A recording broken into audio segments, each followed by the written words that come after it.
Boa noite. Hoje a gente tem a honra de conversar com o Dr. João Tavares Neto, médico formado pela Universidade Federal de Pernambuco, tem residência em clínica médica pelo Hospital Miguel Arraes e um complemento de residência em clínica médica pelo Hospital das Clínicas.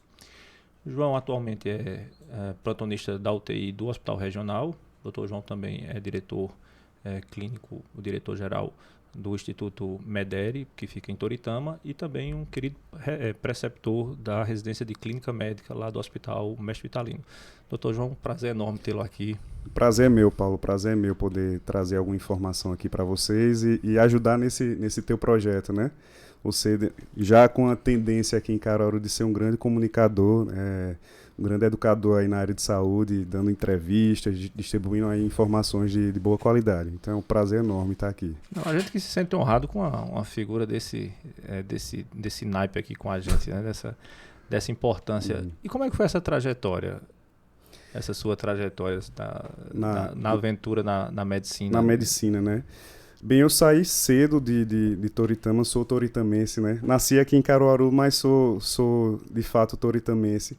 E por volta dos 15, 16 anos fui morar em Recife com a minha irmã, né? Passei por todo aquele processo de preparação para o vestibular, passei lá na Federal e desde cedo assim percebi que eu tinha mais afinidade com áreas clínicas mesmo, com nefrologia, com pneumologia, com a própria clínica médica, né? Não tinha tanto interesse assim por estar no bloco cirúrgico, fazendo cirurgia. Eu acho que meu maior afã era realmente caquear, né? Pensar e discutir os casos e tentar achar um diagnóstico. Então, desde o período assim acadêmico, internato, eu realmente me interessei pela clínica médica. Fiz o internato lá no Hospital das Clínicas, né? Passei pelo Barão de Lucena, pelo Miguel Arraes. E depois de terminar o processo da faculdade, cheguei a trabalhar muito em urgências, em UTI. Passei um tempo lá no Miguel Arraes, né? Na emergência, na terapia intensiva lá na UTI. Até quando fiz a residência e fiz inicialmente 2 anos de clínica médica lá no Agamenon Magalhães, né? Tive contato com ótimos preceptores, assim, preceptores que de fato tomam a clínica médica como especialidade, né? E quando terminei esses 2 anos, fiquei ali em dúvida do que fazer. Se faria pneumologia, se faria cardiologia, endócrino. O sentimento que eu tinha era que se eu escolhesse uma especialidade, eu ia deixar o resto ali e talvez não ficasse realizado com aquilo, né? Então, quando terminei a residência de clínica médica, eu decidi fazer mais um ano de clínica médica e assumir ali a postura de clínico mesmo, né? A especialidade de clínico, né? Aqui em Pernambuco, Paulo, especificamente aqui em Pernambuco, nós temos grandes escolas de clínica médica, né? O Hospital das Clínicas, o Barão de Lucena, Getúlio Vargas, né? Tem o Português, que está se destacando muito também como uma grande residência de clínica médica, o Miguel Arraes. Então, eu costumo dizer por aí que a clínica médica pernambucana é uma especialidade por si. Ela não é um degrau para você fazer uma subespecialidade, que tem sua importância, a subespecialidade, mas aqui formam-se bons clínicos, né? E já existe uma tradição aí de formação de clínicos aí desde a época lá de Dr. Chicão, Dr. Vigílio, e isso aí vem se perpetuando, né? Com a formação dos médicos dos clínicos com R3, né? Que optam por continuar na clínica médica e fazer mais um ano de clínica. Então essa foi a minha escolha aí. Decidi fazer clínica médica porque é uma especialidade que me desafia cada dia mais. Costumo dizer que eu não tenho rotina, né? Me desafia cada dia mais e hoje eu tive a oportunidade, fui chamado lá para a equipe de clínica médica do Hospital Mestre Vitalino e no momento estou como preceptor, que eu digo que a parte do meu trabalho que eu mais gosto, que é estar em contato ali com os estudantes, com os residentes e estar tendo que estudar para resolver os casos lá do dia a dia. E um preceptor muito querido, né? Os seus residentes são loucos por você. A gente trabalha lá no Mestre Vitalino, a gente sempre ouve grandes elogios. É interessante só para, se alguém tiver alguma dúvida, destacar que você pode fazer os 2 anos de clínica médica e depois seguir para uma subespecialidade, as chamadas subespecialidades clínicas, como Justamente. você bem citou, endócrino, pneumologia, cardio. Ou você pode fazer mais um ano, uma formação complementar também em clínica médica, a gente chama o R3 em clínica médica, aí já se preparando basicamente para ser um preceptor, ou seja, aquele médico com conhecimento um pouco mais aprofundado, diferenciado, e aí vai ajudar os residentes que estão se formando em clínica médica. Foi mais ou menos esse o caminho que você fez. Interessante também destacar que, na verdade, Pernambuco tem uma história importante na escola de clínica médica. A gente tem grandes referências de clínica médica, né? Tivemos alguns professores, inclusive, que são grandes referências, mas assim, a história da medicina de Pernambuco, em geral, é uma história que é muito marcada pela presença de grandes clínicos, né? Pessoas com conhecimento mais amplo da medicina de maneira geral, então a gente tem sorte de morar num estado assim. E uma coisa que eu fico muito feliz com relação especificamente ao seu relato é essa ideia de que temos grandes médicos aqui no interior que fizeram uma formação sólida em lugares de referência, mas que não perderam o contato com o interior e agora voltam para ajudar a fixar e afirmar a medicina de qualidade aqui no interior, né? Isso. Há mais ou menos 2 anos atrás, já trabalhava em Recife, nos hospitais por lá. Só que há 2 anos atrás eu tomei essa opção de voltar, né? De voltar aqui para o interior, de vir para Caruaru, assumir o concurso lá no regional, na unidade de terapia intensiva.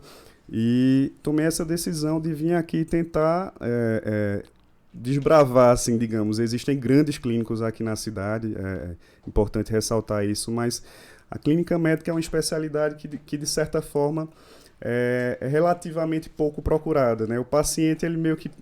eu estou com hipertensão, então eu vou para o cardiologista. Se eu tenho diabetes, eu vou para o endocrinologista, né? Se eu estou com uma dor articular, eu vou para o reumato. Mas o clínico, ele consegue dar conta, digamos assim, de diagnosticar e tratar grande parte dessas doenças prevalentes, né? Hipertensão, diabetes, osteoartrite.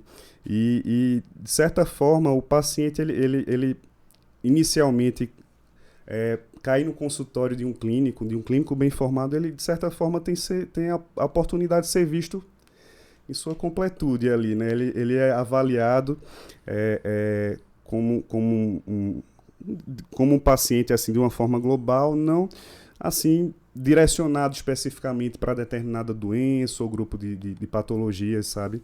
Então, eu acho que o especialista em clínica médica hoje em dia é necessário para a saúde de um modo geral. Ele não vai substituir o especialista, né? O subespecialista, o cardiologista, o endócrino, mas as doenças prevalentes, por exemplo, como hipertensão arterial, né, que cerca de 30% a 34% da população brasileira tem hipertensão arterial, essas pessoas não têm acesso a um cardiologista, né? Então, tem acesso a clínicos, a médicos de família também. Então, hoje, a formação de bons clínicos é uma demanda que é muito importante, até sobre a perspectiva populacional, sabe? É isso que você citou. Assim, o clínico, ele acaba tendo uma visão muito mais geral do paciente. O especialista, a gente também tem que frisar, que acaba muitas vezes vendo aquelas patologias daquela área muito específica. E muitas vezes aquelas patologias apenas. E você, quando faz essa triagem, o próprio paciente faz a triagem, o paciente está com uma dor no estômago, uma dor no estômago é um gastro, mas uma dor no estômago pode ser muita coisa.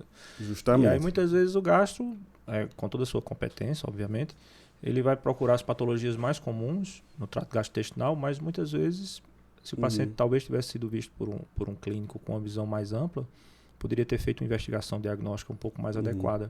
E essa é talvez uma primeira questão importante para a gente levantar, vindo de alguém que tem dedicado sua vida à clínica médica.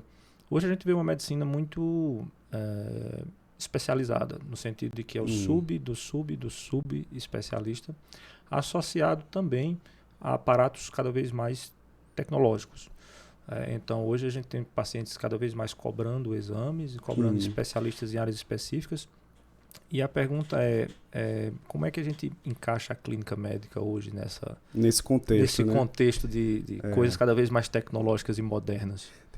Tem uma coisa interessante que ressalta até um pouco o papel do médico clínico, do generalista bem formado, que esse cuidado fragmentado, né, do paciente ter, por exemplo, já tive uma paciente de 90 anos que ela tinha um neurologista, um psiquiatra, ela tinha um endócrino e um cardiologista.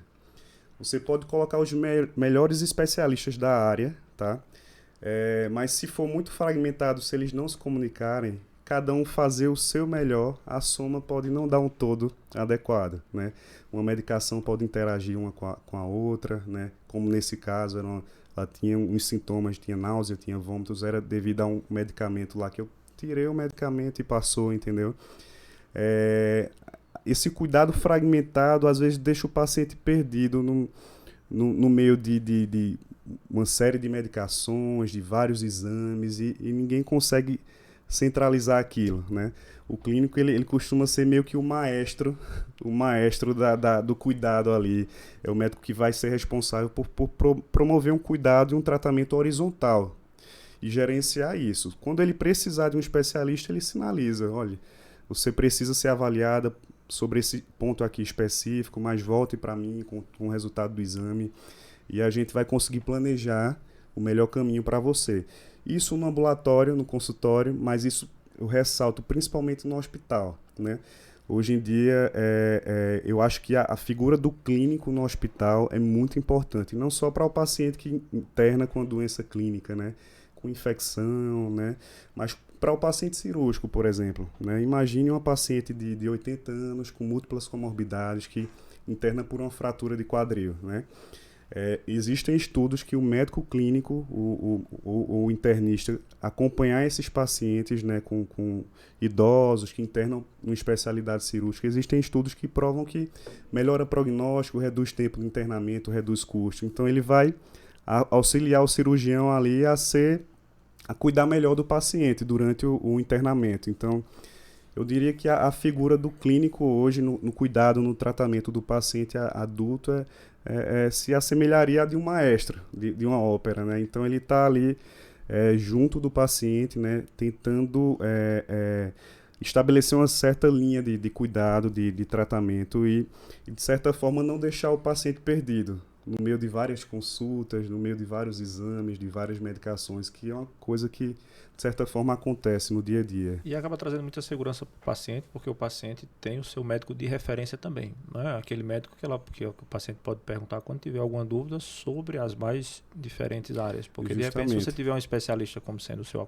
médico acompanhante, muito possivelmente as opiniões e as intervenções vão ser especificamente sobre aquela especialidade. Você tem seu neurologista, possivelmente ele vai opinar e vai dar alguma opinião sobre as questões neurológicas, mas outras comorbidades ou outras situações, ele acaba não interferindo tanto, né? Justamente. E hoje eu tenho percebido, Paulo, que na verdade são os colegas especialistas que estão encaminhando os pacientes para o clínico, entendeu? Que estão assim, cada vez mais eles estão afunilando, aprofundando o conhecimento ali nas áreas deles, né? Deles respectivamente.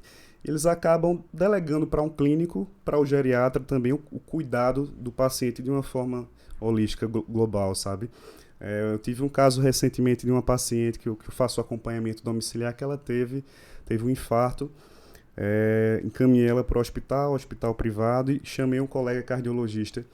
Ele sabia especificamente a técnica para colocar o stent, para abrir a artéria, era uma artéria de difícil tratamento ali.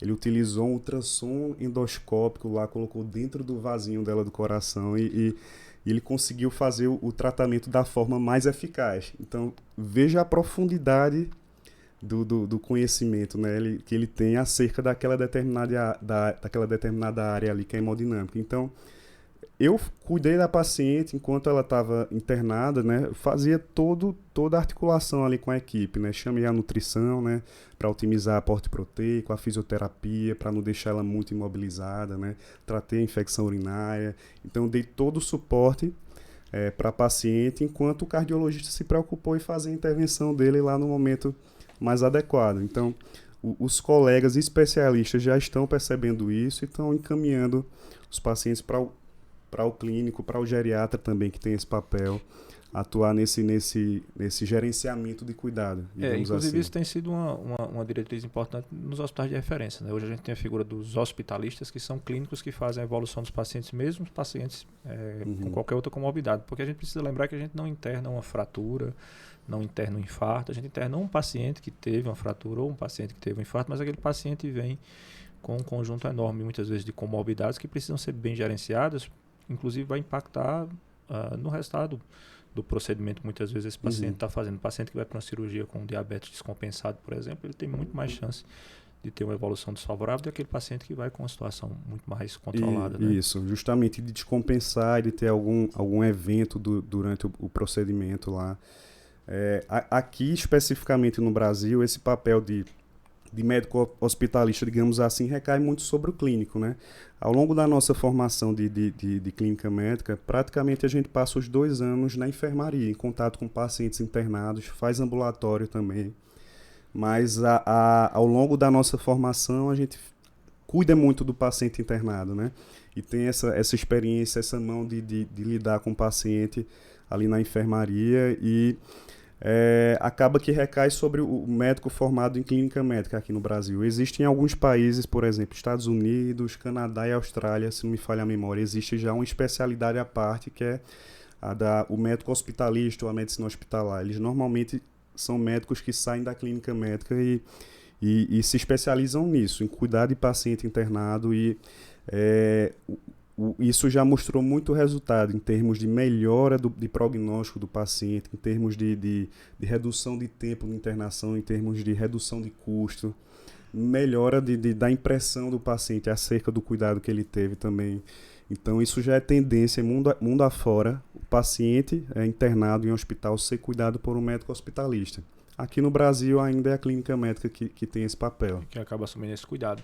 E assim, outra coisa importante da gente destacar é que, em geral, a gente vem de uma escola em que a gente tenta tratar, ou a gente tem capacidade de tratar, ou se prepara para tratar as condições gerais de saúde, e acaba encaminhando para os especialistas apenas aqueles casos refratários, aqueles casos depois que você otimiza as medicações, eles acabam não respondendo tão bem, ou aqueles casos mais graves que não respondem, obviamente, ali a um primeiro tratamento.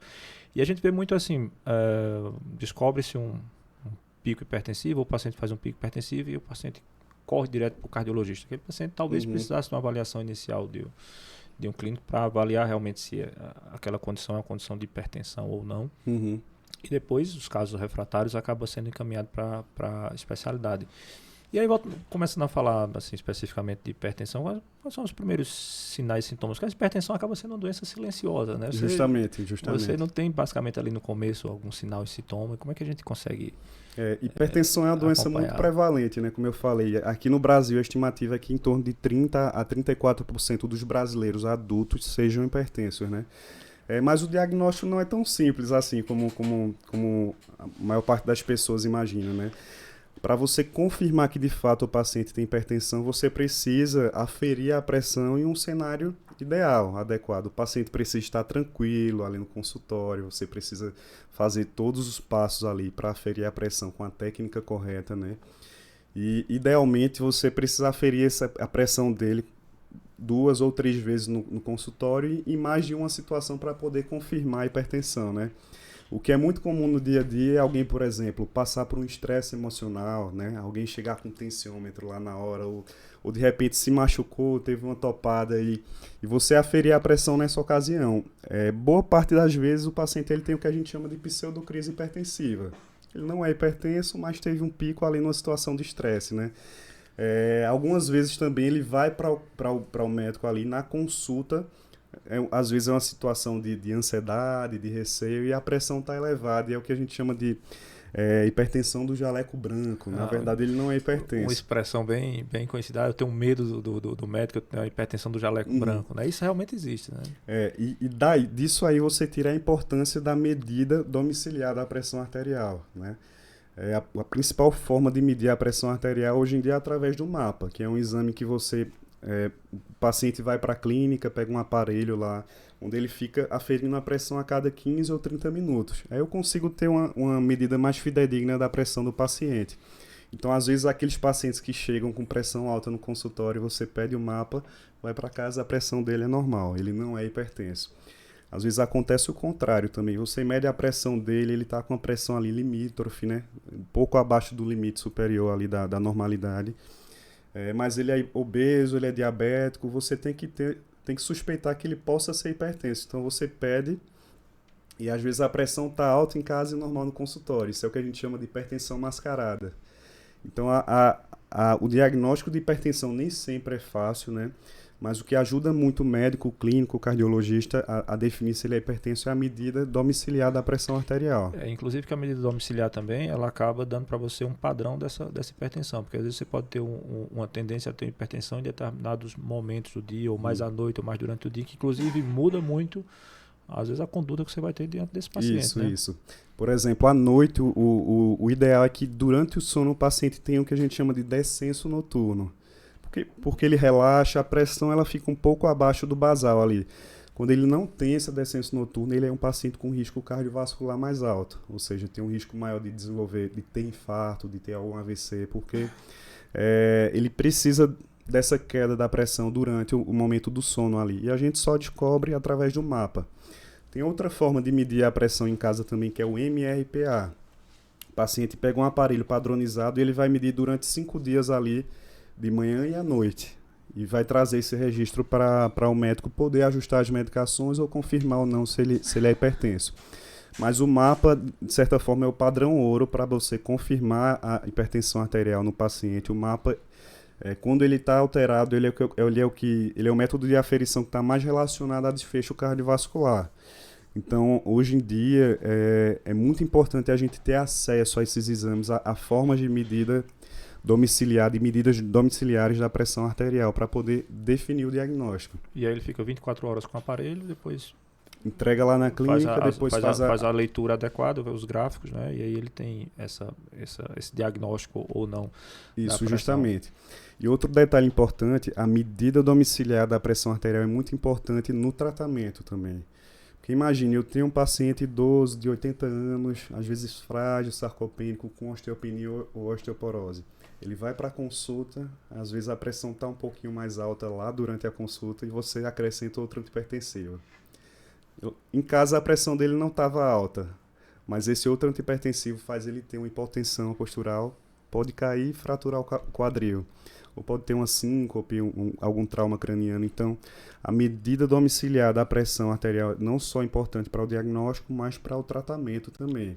Então, para paciente idoso, praticamente, né, paciente com risco de queda, risco de fratura, a gente precisa ter muita cautela nos ajustes das medicações. Até porque também, muitas vezes é um paciente que já faz outras medicações e aí você acaba tendo interação.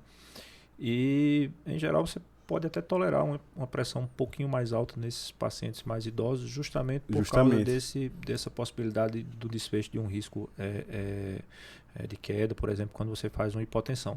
E aí, mais uma vez, a gente reforça a importância de você ter um médico de referência que tem essa visão global do paciente. Né?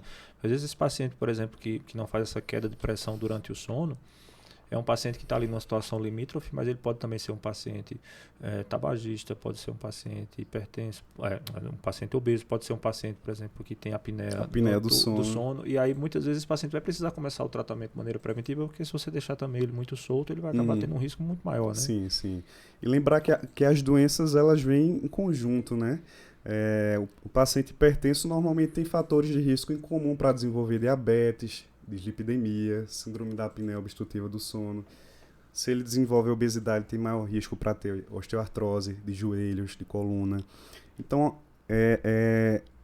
o paciente ele vem com uma série de doenças ali, de vulnerabilidade que você tem que, de certa forma, avaliar ele de uma forma global ali para não deixar passar nada, para tentar propor um plano terapêutico, né, global para ele também.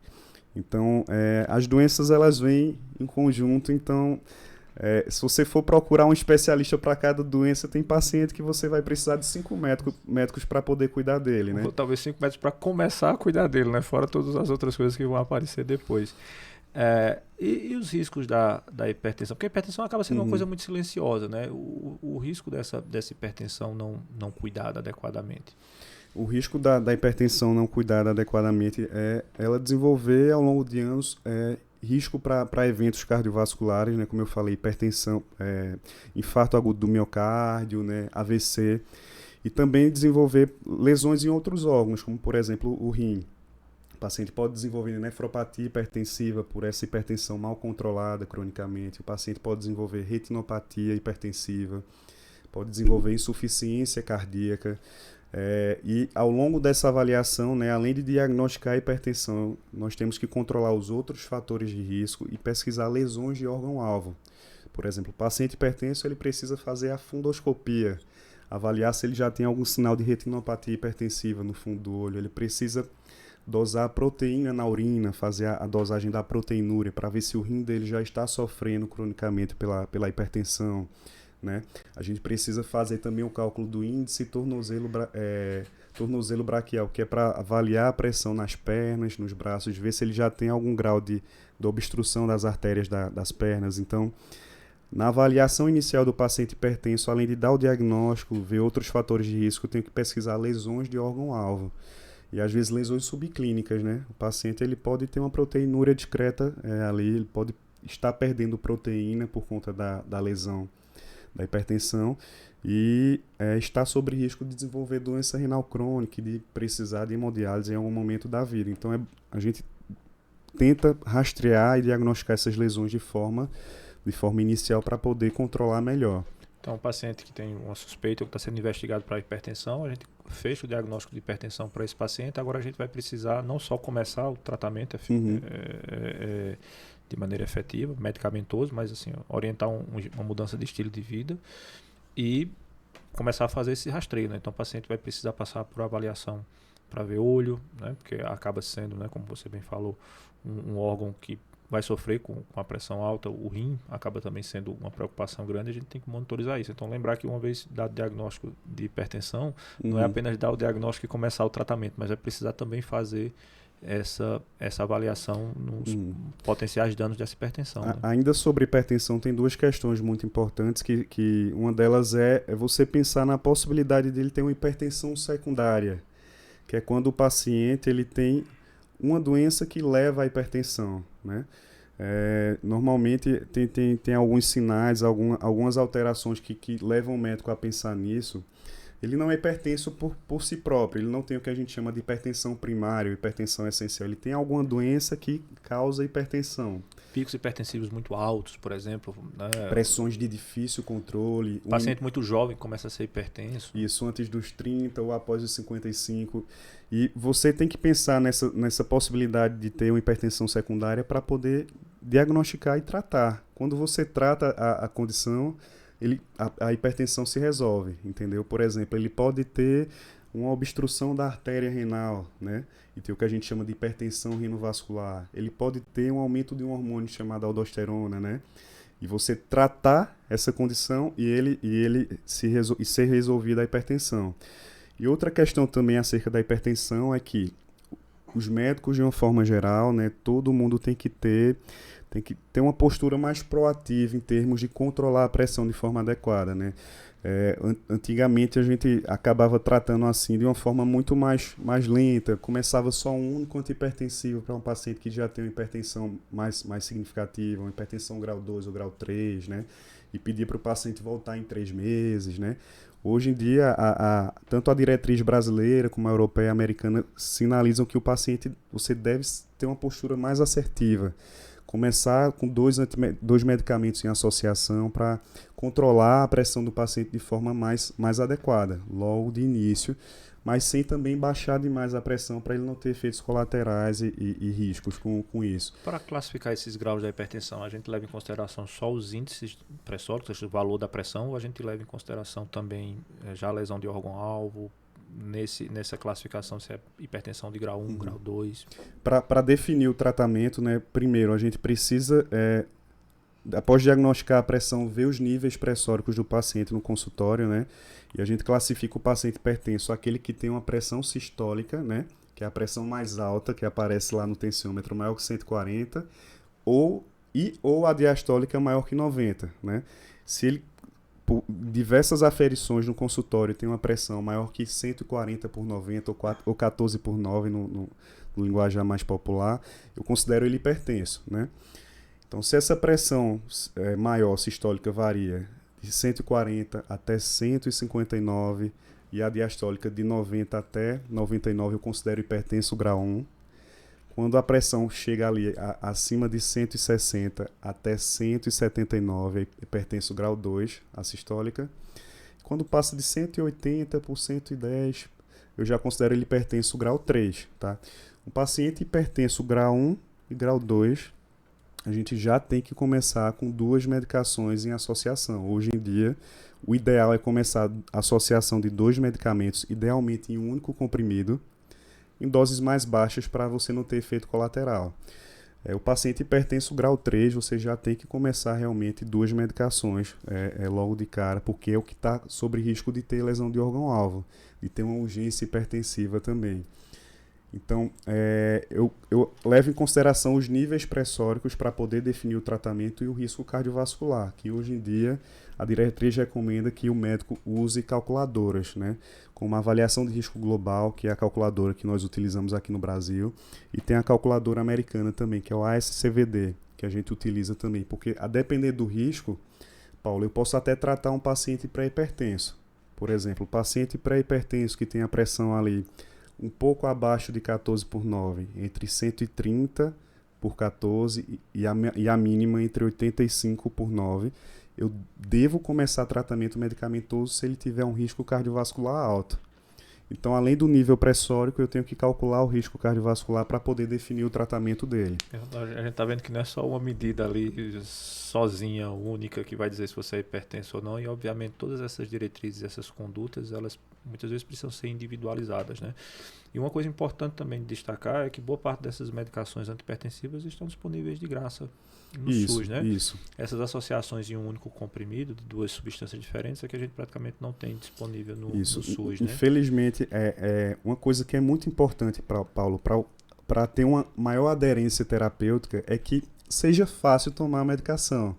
Então, se eu prescrevo uma medicação que ela é tomada várias vezes ao dia, e se eu prescrevo mais outro medicamento que também tem que tomar mais de uma vez ao dia, a tendência é que o paciente não tenha uma boa aderência. Então, hoje em dia, o ideal, né, infelizmente não temos no SUS, mas o ideal é você ofertar um único comprimido com associação de mais de uma medicação.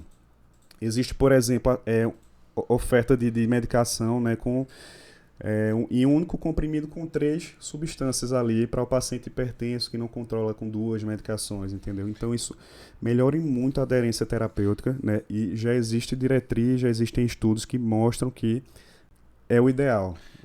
E quanto menos tomada você tiver, melhor a adesão do paciente, né? Se você precisa fazer 2 antihipertensivos, aí vamos citar os nomes. O paciente, por exemplo, faz losartana, você vai associar com hidroclorotiazida, por exemplo. Então, se você tem apresentações diferentes, ele vai ter que tomar aqueles 2 comprimidos, né? Mas, de repente, você pode fazer tem fórmulas de mercado que você tem um único comprimido com as 2 substâncias. Justamente. Então, já tem hoje em dia medicamento, um único comprimido com 3 substâncias. Não tem disponível no SUS, mas o que a gente vem observando é que cada vez mais estão com preços acessíveis, né? Hoje em dia você consegue ter a associação de 2 medicações que fica ali por R$50, R$60, né? Tem a associação de 3 medicações que fica R$80, né? R$120. Isso custa por mês, né? No início era muito mais caro, esses medicamentos eram bem mais caros e a gente não conseguia prescrever para o paciente que está ali na sua frente, que tem uma aderência ruim com essas medicações, sabe? Mas aí, para um paciente que tem condições de pagar, é uma excelente opção. Mas para aquele que, de repente, pese no orçamento, lembrar que tem no SUS, né? Mais uma vez, só reforçando as medicações todas de graça no programa de farmácia popular, nos próprios PSFs, então não seria motivo de você não conseguir controlar esses níveis pressóricos. Outra coisa importante é que há uma gama terapêutica enorme, então é pouco provável, tratando de hipertensões mais comuns, de hipertensões primárias, que a gente não consiga controlar essas pressões com as medicações que a gente tem disponíveis, né? Isso, mais ou menos dos pacientes que nós diagnosticamos com hipertensão primária, né, 90% deles vão conseguir atingir as metas terapêuticas, se ele aderir à modificação do estilo de vida, se ele aderir a usar a medicação de forma correta.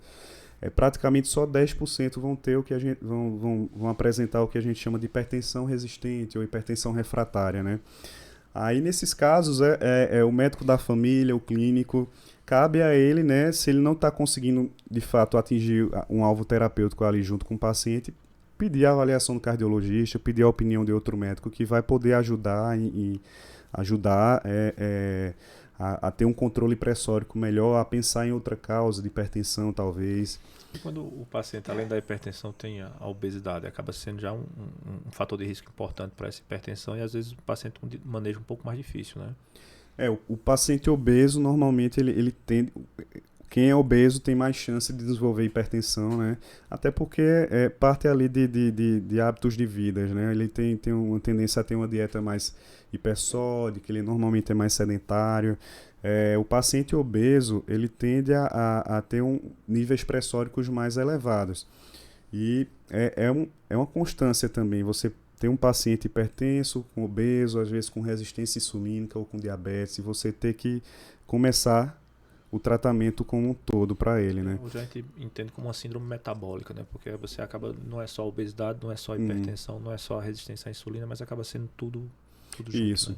A síndrome metabólica é a junção, né, de obesidade central, que é aquela obesidade em que o paciente ele concentra uma gordura abdominal grande. Normalmente a gente utiliza a fita lá no consultório para medir, né? Um homem com uma circunferência abdominal maior que 102 centímetros, uma mulher maior do que 88 centímetros, ela tem o que a gente chama de obesidade central, né?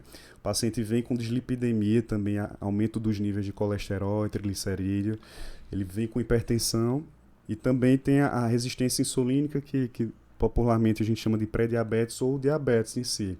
Então esse conjunto é o que a gente chama de síndrome metabólica, né? Que hoje em dia não só está associado ao risco de eventos cardiovasculares, né? De AVC, também de infarto agudo do miocárdio, mas também um paciente que tem síndrome metabólica ele tem mais chance de desenvolver câncer, como por exemplo câncer de cólon, né?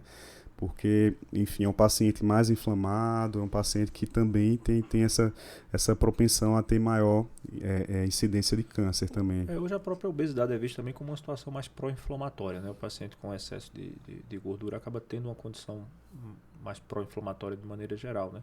E eu acho que a própria síndrome metabólica também acabou jogando uma luz diferente sobre esse conceito que a gente tinha de obesidade, né? Porque a gente tinha uma ideia de que obesidade, você é obeso porque você quer, ou porque você não se alimenta direito, ou porque você não pratica atividade física. Mas o conhecimento de obesidade hoje tem mudado bastante, né?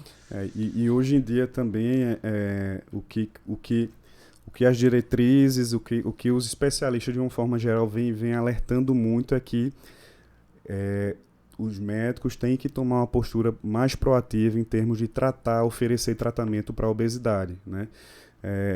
Existe uma certa inércia terapêutica, você vê o paciente ali obeso grau 1, obeso grau 2 e de certa forma você orienta modificações de estilo de vida, atrasa o início de alguma medicação que pode modificar ali o tratamento dele, que pode ajudar ele a perder peso.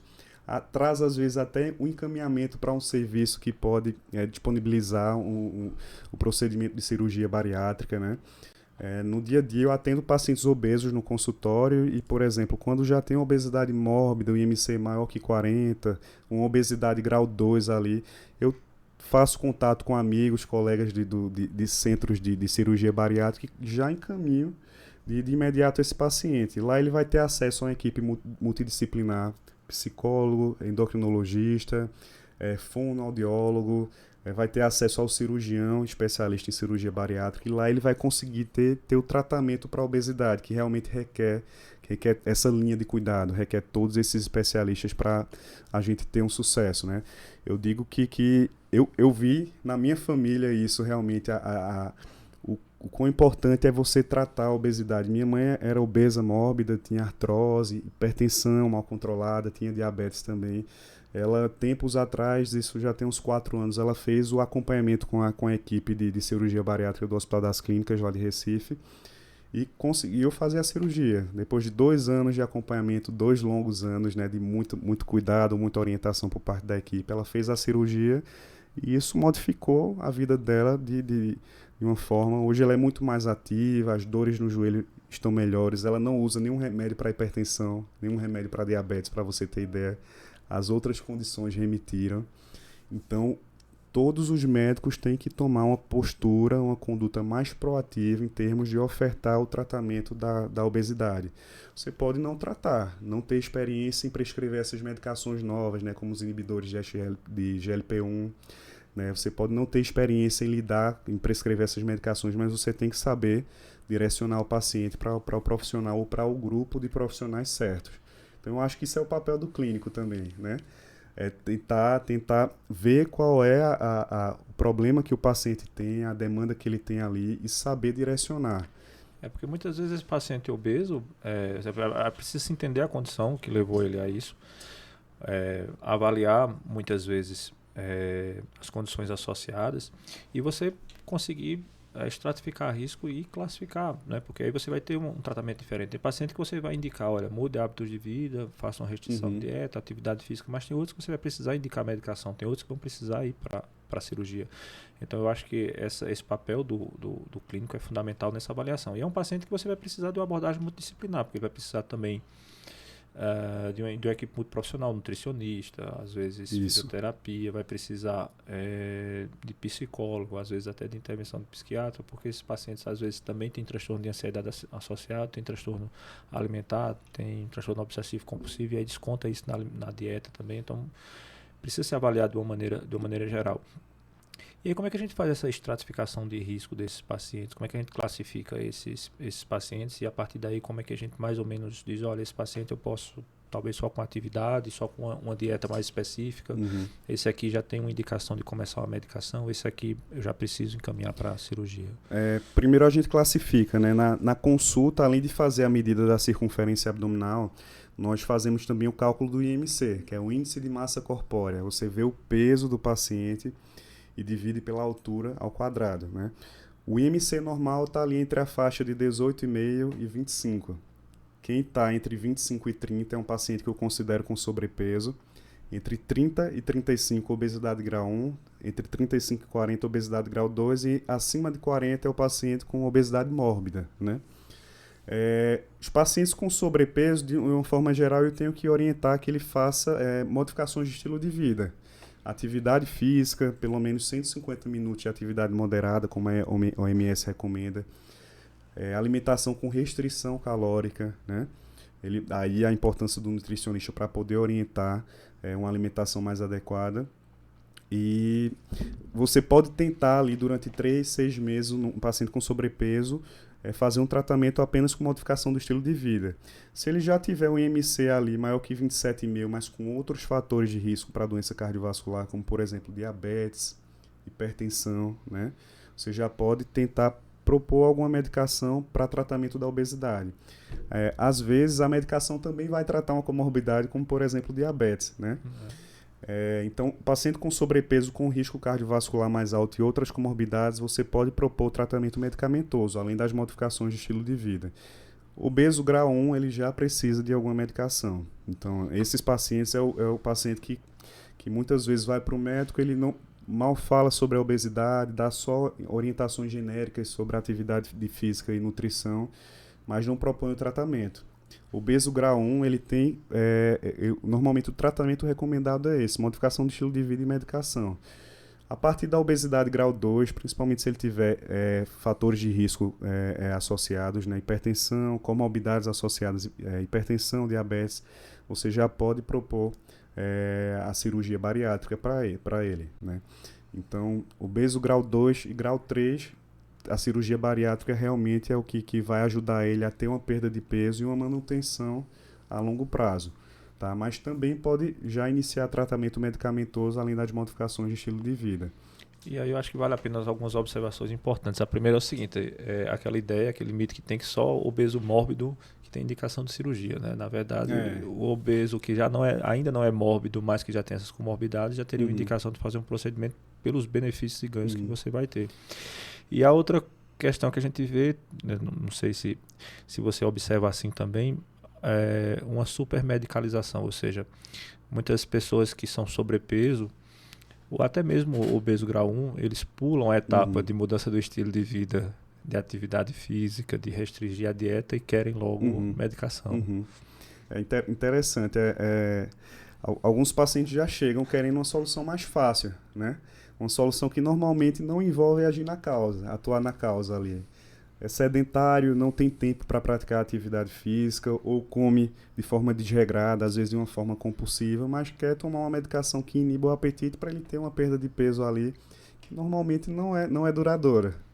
Ele consegue a solução mais fácil, perde peso, mas por vezes não mantém essas medicações e não é duradoura porque ele não atingiu, não foi na causa, não foi ali na mudança de estilo de vida, numa reeducação alimentar, né? não necessariamente uma dieta assim muito restritiva, é um processo de reeducação alimentar que vai ajudar o paciente.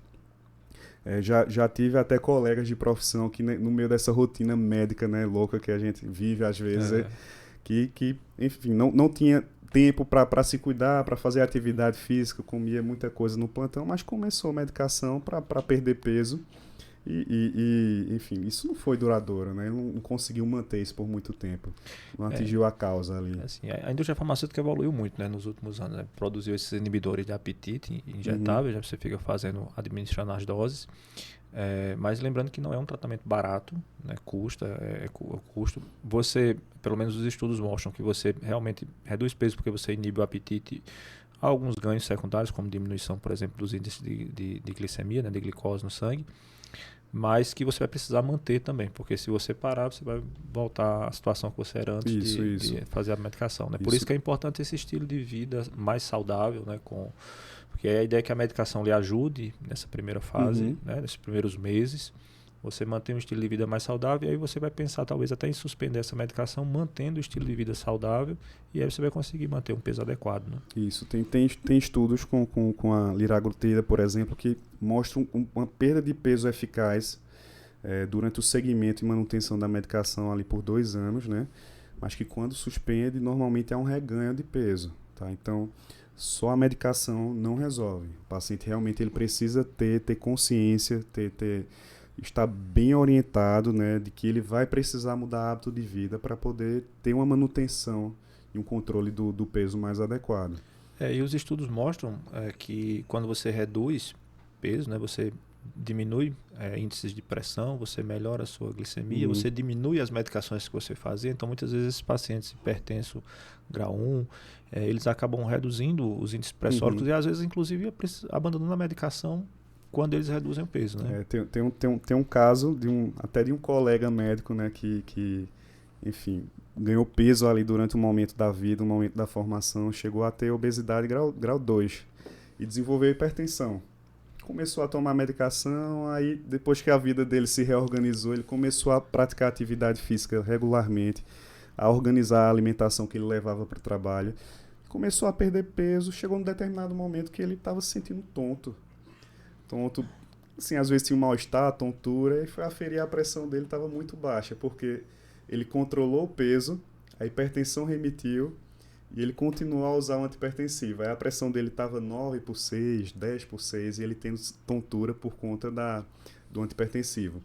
Aí, ou seja, ele mudou o hábito de vida, conseguiu perder peso, e a hipertensão primária dele, a hipertensão essencial, remitiu. Ele não precisou mais de medicação. Se livrou da medicação, né? Se livrou da medicação. E lembrando que às vezes essa história acaba não funcionando para todo mundo, principalmente os casos mais graves, né? Porque você vai precisar de intervenção cirúrgica. Mas mesmo nesses pacientes com intervenção cirúrgica, a recomendação também da mudança dos hábitos de vida e de atividade física quando possível. Às vezes pacientes obesos, principalmente obeso mórbido, acabam não conseguindo fazer tanta atividade física por causa das questões articulares, né? Uma sobrecarga muito grande nas articulações. Como é que você vai fazer atividade física? Não consegue nem caminhar, né? Eu fico feliz quando chega para mim um paciente jovem, assim, com 35 anos, 40 anos, que é obeso, que às vezes é hipertenso grau 1. Eu digo para ele que ele tem a oportunidade de mudar o destino dele, de mudar a vida dele, se ele começar realmente a ter mais cuidados com a saúde, com a alimentação, com a atividade física. Porque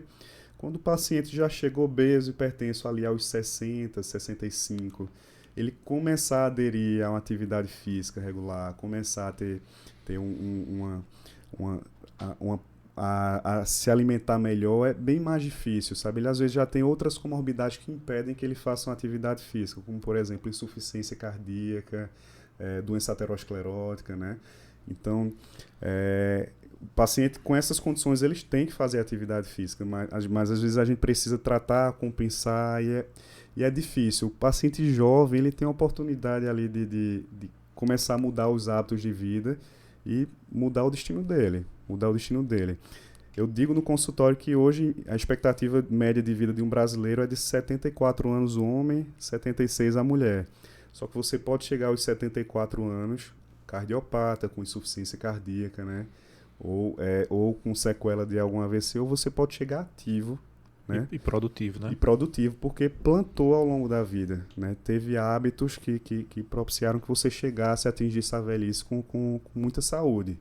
Então eu fico assim animado quando vem um paciente jovem com obesidade ou com hipertensão, porque esse paciente ali que a gente pode atuar de forma mais incisiva, de forma mais ativa para ele mudar o destino dele. E aí fazer uma intervenção a ponto de você modificar totalmente a história de vida daquele paciente dali para frente, né? Justamente. Uma coisa que me ocorreu agora, assim, quando a gente fala em obesidade, acho que é uma preocupação muito grande, que eu digo assim até por experiência familiar, assim, algumas tias que às vezes me ligam me perguntando sobre isso.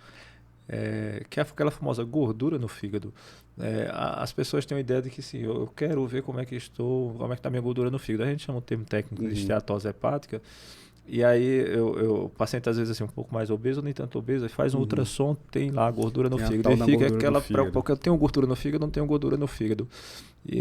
Como é que é essa história da esteatose hepática? Bem. A esteatose hepática é também mais uma doença que vem no conjunto aí da síndrome metabólica, né? O paciente ganha peso, né?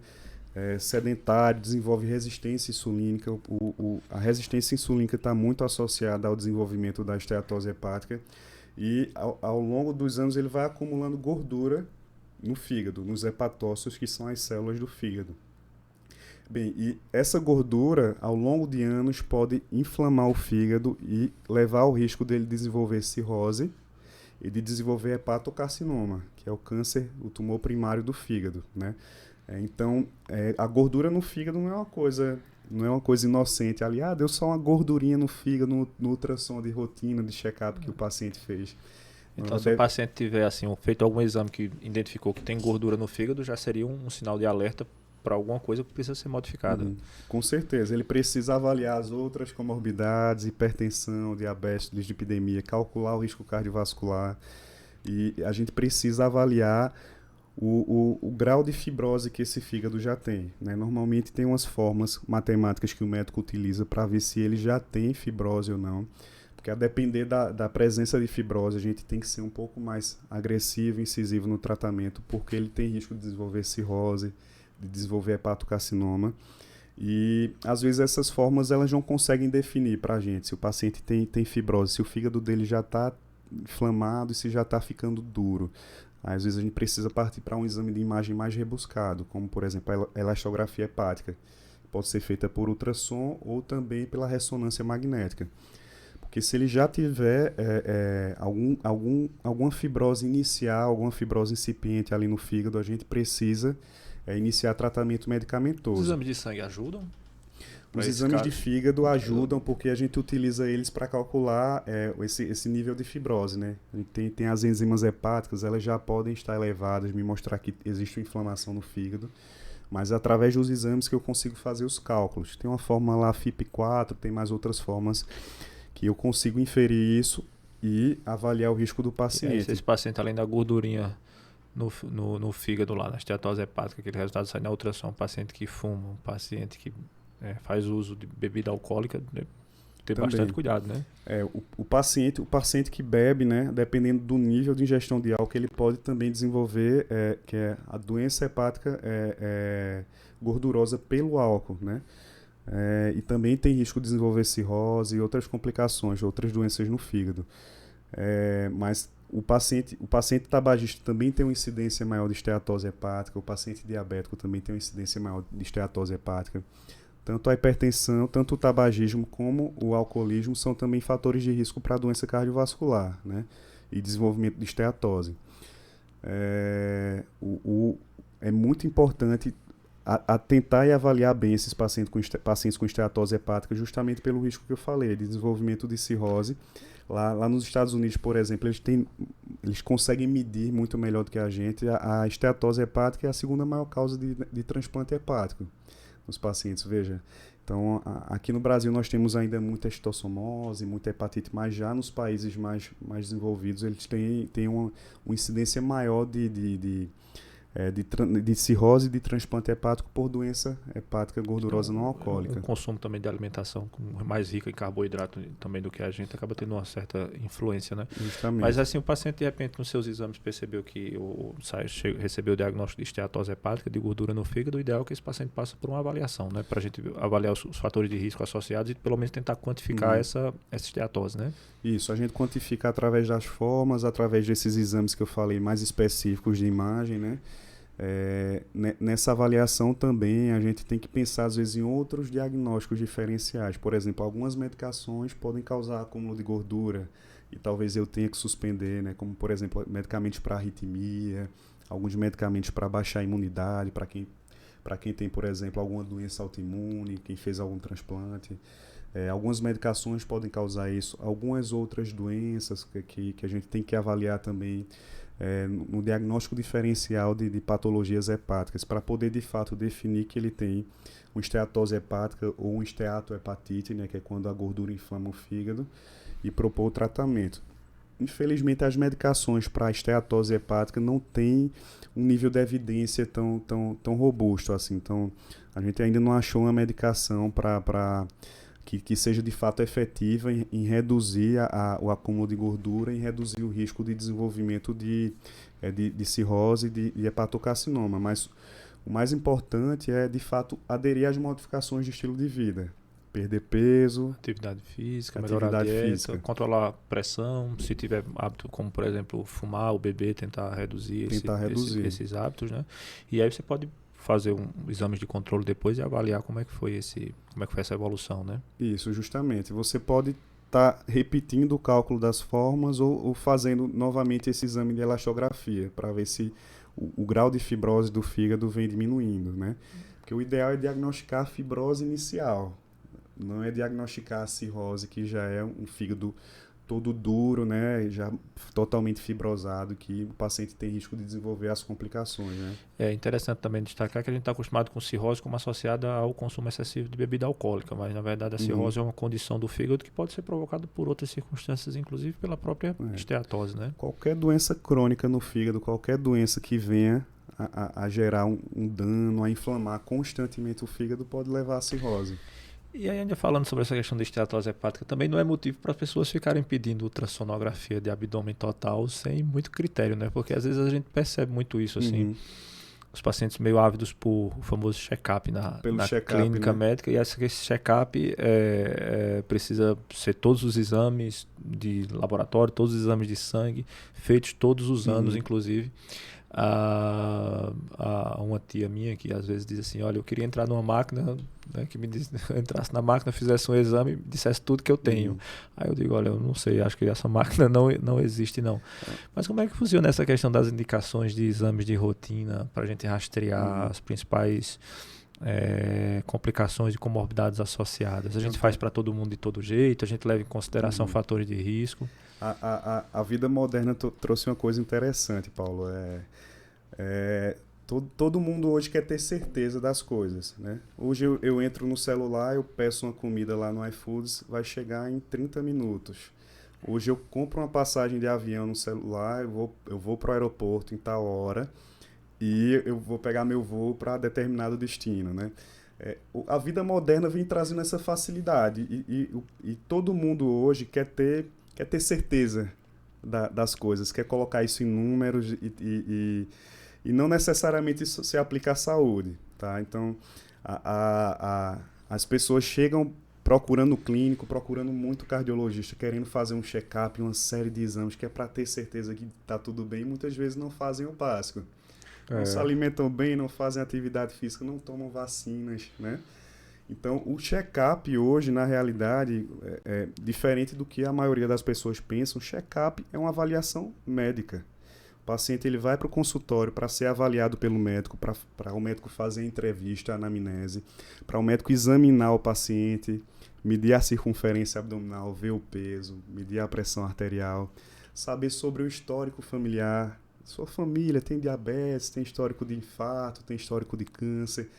E a partir dessa análise, ele fazer um direcionamento, pedir os exames necessários para enfim, rastrear alguma doença, né, ou para diagnosticar alguma doença precocemente. Então, o check-up é uma avaliação médica, não é chegar no médico e simplesmente ele pedir uma série de exames.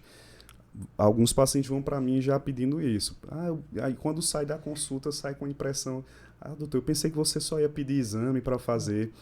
E às vezes ele se surpreende, né, que o check-up é uma avaliação médica e a partir daí você vai direcionar os exames necessários.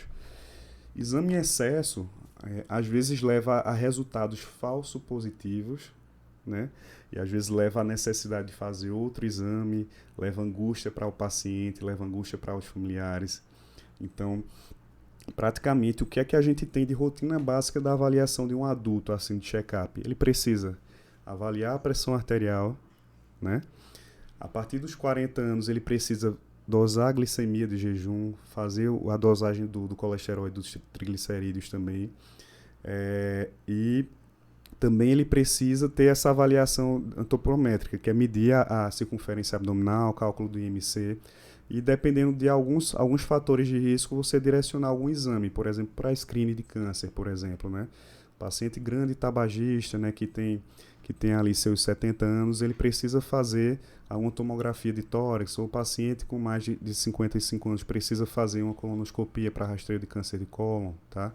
Então, a avaliação clínica é o que vai definir o que é que eu vou solicitar ali, né? A mulher jovem precisa fazer o preventivo de colo de útero, né? Então, tudo isso a gente direciona a partir dessa avaliação, Paulo. O exame, ele de certa forma, ele precisa ser complementar, ele não precisa ser o primeiro passo. Isso eu digo muito para os alunos, né? Eu digo, olha, o exame ele é complementar, ele complementa alguma coisa. Então, se você tem um raciocínio clínico, você tem uma hipótese diagnóstica, se você avaliou o paciente, aí você vai complementar esse seu raciocínio com algum exame, se necessário, porque esse exame ele é complementar ao que você já fez. Mas a gente volta naquela ideia inicial que a gente começou a discutir, a ideia de uma medicina cada vez mais tecnológica, cada vez com mais recursos, e às vezes esses recursos acabam sendo mal utilizados, né? E às vezes a gente sofre uma pressão também, né? Esses meses coloridos, por exemplo, né? Esses meses coloridos fazem um estímulo muito grande, muitas vezes, a um rastreio na população e a um excesso de exames que você fica se questionando se realmente teria aquelas indicações todas, né? Por exemplo, né? Eu lembro muito bem de um estudo que falava sobre o câncer de mama, né?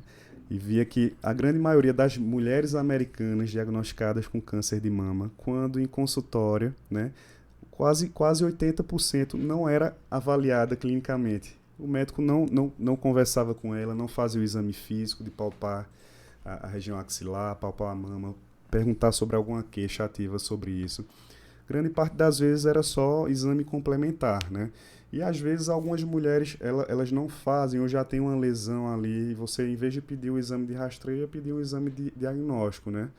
Então, existem esses meses coloridos, assim, algumas condições realmente existe um custo-benefício em termos populacional de você rastrear, tá? E outras ainda são polêmicas, como, por exemplo, o câncer de próstata, né? Tem sociedades que recomendam, tem sociedades que não recomendam, né? A nível individual, todo mundo quer ter a certeza, quer ter a segurança de que não tem um câncer. Mas a nível populacional, qual é o benefício de alguns rastreios, sabe? Isso ainda é um tema muito polêmico. Tem uma entidade nos Estados Unidos, que é a Força Tarefa Americana de Serviços Preventivos, que anualmente atualiza as recomendações sobre os rastreios que são custo-efetivos, né? Qualquer médico pode acessar o site deles lá. Por exemplo, uma coisa que hoje em dia cabe ao médico solicitar para pacientes jovens com vida sexualmente ativa. Rastreio de sífilis, porque é uma doença que está voltando e está com incidência alta. E às vezes a sífilis ela não aparece com aquela lesão especificamente, aparece de uma forma secundária, uma forma latente, né? Como a gente estuda na faculdade. A Força Tarefa Americana avaliou a incidência de sífilis, viu que no momento está sendo custo-benefício propor o exame para o paciente e fazer o rastreio, mesmo de pacientes assintomáticos, né? É interessante a questão de sífilis. A gente vive aqui no Brasil, na verdade, uma explosão dos casos de sífilis, né? Eu trabalhei muitos anos na Fusam, a gente recebia as gestantes lá e as crianças lá. Quando eu comecei a trabalhar na Fusam, eu recebia, sei lá, 2, 3 recém-nascidos positivos para sífilis por semana. É muito. Eu cheguei a receber, nos últimos meses que estava lá, 8, 9 crianças. Então, é muita coisa. Tem aumentado muito. E acaba, bem o que você falou, né? As lesões às vezes não são tão específicas, então esses rastreios se justificam. E também que é um exame geral que é barato e que não traz tantos riscos para o paciente. Às vezes esses exames que exigem radiação, por exemplo, a gente fica um pouco mais preocupado com mamografia, por exemplo, e tem que fazer bem essa avaliação custo-benefício. Então, né? a nível individual, todo mundo tem a preocupação de querer diagnosticar qualquer doença que venha a trazer o risco, né? Ainda assim, através desses exames, nunca a gente, como médico, pode dizer que o paciente está isento de risco. É aquela vontade da minha tia de entrar numa máquina para dizer tudo que ela tinha, mas não há isso, né, disponível. E agora, a nível populacional, o rastreio tem que ser justificável, né? Ele tem que ser custo efetivo, assim.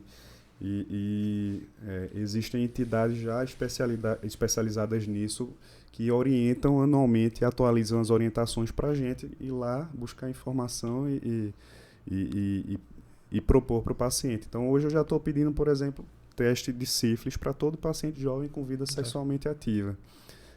Principalmente se não tiver um parceiro único ali, eu proponho e estou fazendo isso no consultório pela recomendação, né? E aí, de repente, conseguindo testar positivo um desses pacientes, já vai conseguir fazer uma intervenção adequada e modificar ali a transmissão da doença e, obviamente, a história natural da doença, né? Justamente. E ainda falando, doutor João, sobre essas questões de acompanhar o paciente, uma coisa que também tem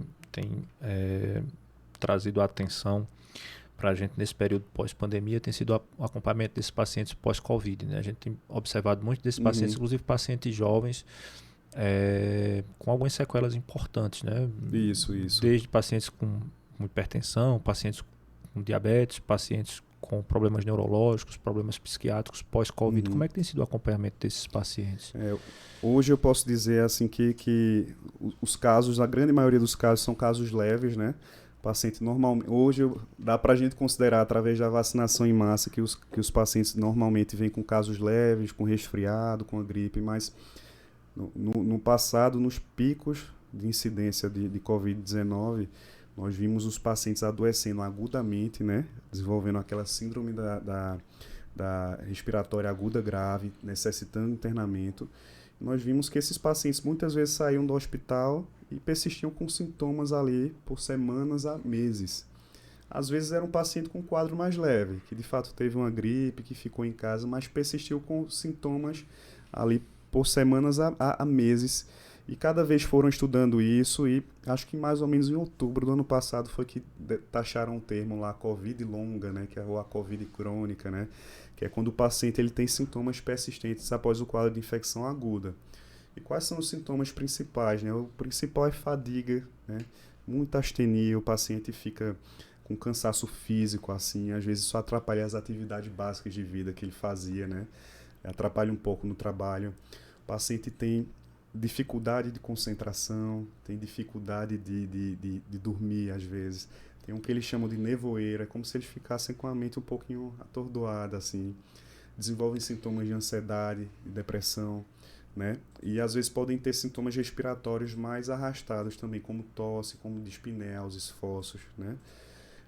E é muito importante o paciente passar por uma avaliação nesse contexto, principalmente se ele teve um quadro grave, né? Porque às vezes a sequela pode ser algo significativo. Essa dispneia, será que não é uma miocardite que ele teve, né? E o médico precisa avaliar, fazer a avaliação física, pedir um eletrocardiograma ou um ecocardiograma, né? Essa dispneia, essa falta de ar que persiste, será que é porque não teve, desenvolveu uma fibrose pulmonar, né? Ou porque ainda não ficou alguma atividade inflamatória ali ativa, alguma doença que ainda precisa ser tratada, né? Então, o paciente ele precisa passar por essa avaliação, né? Normalmente os sintomas que são persistentes são sintomas inespecíficos, assim, fadiga, né? Fraqueza muscular, sintomas neuropsiquiátricos, né? Como eu falei, sintomas respiratórios. O paciente precisa ser avaliado para se diagnosticar, às vezes, alguma doença, alguma sequela grave que ficou e se propor um plano de tratamento. muitas vezes envolve a equipe multidisciplinar, né? Muitas vezes não, tem que envolver a equipe multidisciplinar. Psicoterapia, tem que envolver também a fisioterapia respiratória, fisioterapia motora, né? Às vezes a gente precisa também pedir um auxílio, uma ajuda do médico psiquiatra também, porque o paciente pode desenvolver transtorno do pânico, né? Teve o próprio trauma, né? Às vezes o trauma do internamento, Isso. da UTI, o trauma de ter perdido alguns parentes, isso também acaba sendo um elemento a mais para esses pacientes. Só um detalhe importante, a Covid longa normalmente é mais importante no paciente que teve um quadro grave, que precisou ficar internado, né? Que precisou ficar em oxigênio, na enfermaria ou que passou pela UTI, e nos pacientes não vacinados, tá?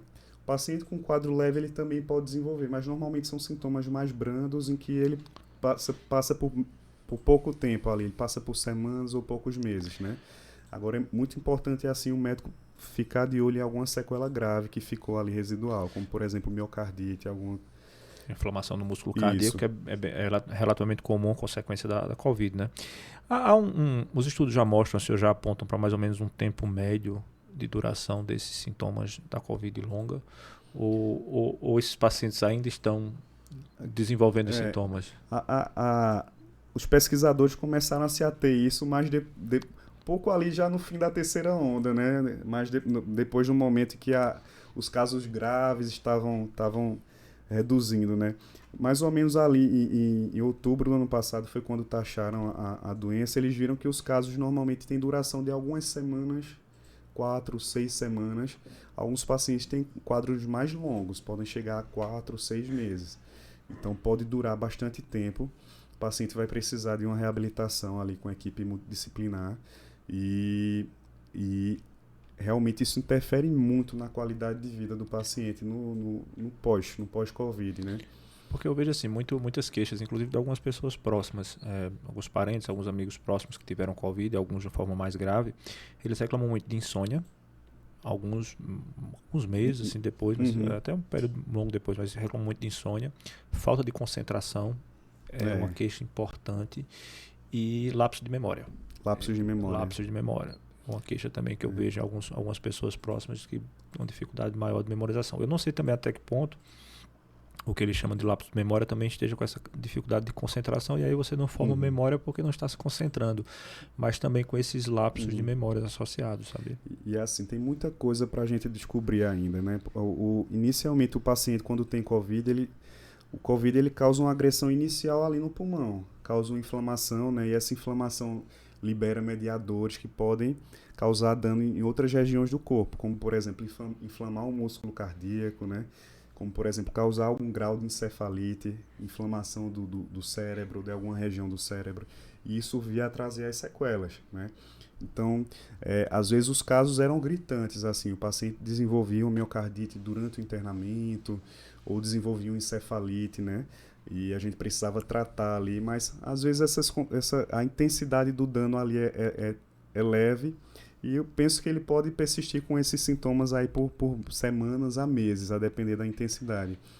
Tem uma condição também que é muito interessante, Paulo, que acontece em qualquer paciente que desenvolve alguma doença grave. Por exemplo, uma pneumonia grave, ele vai para a UTI, precisa ficar entubado, às vezes fica um tempo lá enorme na cama, que é o que a gente chama de síndrome pós-UTI ou síndrome pós-sepse, né? O paciente tem sintomas similares, às vezes ele fica tempos e tempos na UTI, entubado, sedado, sem se movimentar, ele sai daquele internamento ali com fraqueza, com dificuldade de concentração, com insônia, às vezes com falta de ar. Então, os casos de Covid grave que nós vimos lá no início, eles saíam realmente com esse pacote aí, né? Só que os casos mais leves também desenvolvem sintomas similares, né? Era muito marcante para mim, assim, quando o paciente se recuperava e saía da UTI, às vezes ele não conseguia nem se sentar, nem sustentar o tronco, né? Saía muito angustiado, muito... Saía de cadeira de rodas. Justamente. E aí passava um Justamente. bom tempo para uma reabilitação ali, durante muitos meses, para conseguir voltar a caminhar, às vezes com bastante dificuldade. E outra coisa também, as próprias medicações que eram feitas na UTI também tinham seus efeitos colaterais. O paciente passava ali muitos dias, muitas semanas, às vezes entubado, fazendo medicação sedativa. Isso também tem um sedativos, custo, né? corticoide, né? Alguns imunossupressores. Anticoagulante, que durante, pelo menos na primeira onda, a gente usou bastante, né? Isso. Os pacientes com risco para desenvolver essa COVID longa, né? Ou essa COVID crônica, digamos assim, são os pacientes que tiveram casos graves, que foram para o hospital. E os pacientes que não foram vacinados, eles têm maior chance de desenvolver esses sintomas mais prolongados. E aí esse paciente, depois do Covid, começou a apresentar esses sintomas como cansaço, de repente o paciente não era hipertenso, começou a notar que estava hipertenso, a glicose alterou, começou a ter fadiga, lapso de memória, insônia, crise de ansiedade. Esse paciente precisa de uma avaliação, pode se tratar realmente de Covid longa e vai precisar de um acompanhamento multidisciplinar, obviamente orquestrado ali pelo seu clínico médico, seu clínico geral. Doutor João, essa conversa foi excelente. Eu queria lhe agradecer pela sua disponibilidade, pela essa aula que agradeço, de tantos temas Paulo, diferentes. E lhe deixar à vontade, se quiser fazer suas considerações, de repente falar alguma coisa que a gente não conseguiu pontuar aqui, ou trazer qualquer outra coisa que você acha pertinente, fique à vontade. Eu queria agradecer a oportunidade, Paulo, de poder bater esse papo aqui contigo, né? Que é o que eu costumo dizer, um dos grandes educadores de saúde aqui de Caruaru e região. Sempre que tem a oportunidade de estar ajudando a população, aparecendo em rádio e TV, né? E trazendo informações importantes para todos. Eu acho que nós médicos temos esse papel também, né? Muitas vezes a gente fica só retraído ali no consultório, né? Com essa dificuldade assim de se expor, de poder falar e levar boas informações. Porque hoje em dia, Paulo, isso é uma coisa aberta entre a nossa categoria. Existem profissionais que infelizmente não trazem informações adequadas, corretas para os pacientes, e eles estão ganhando a mídia aí com a internet, né? Então, realmente a gente precisa fazer um contraponto, né?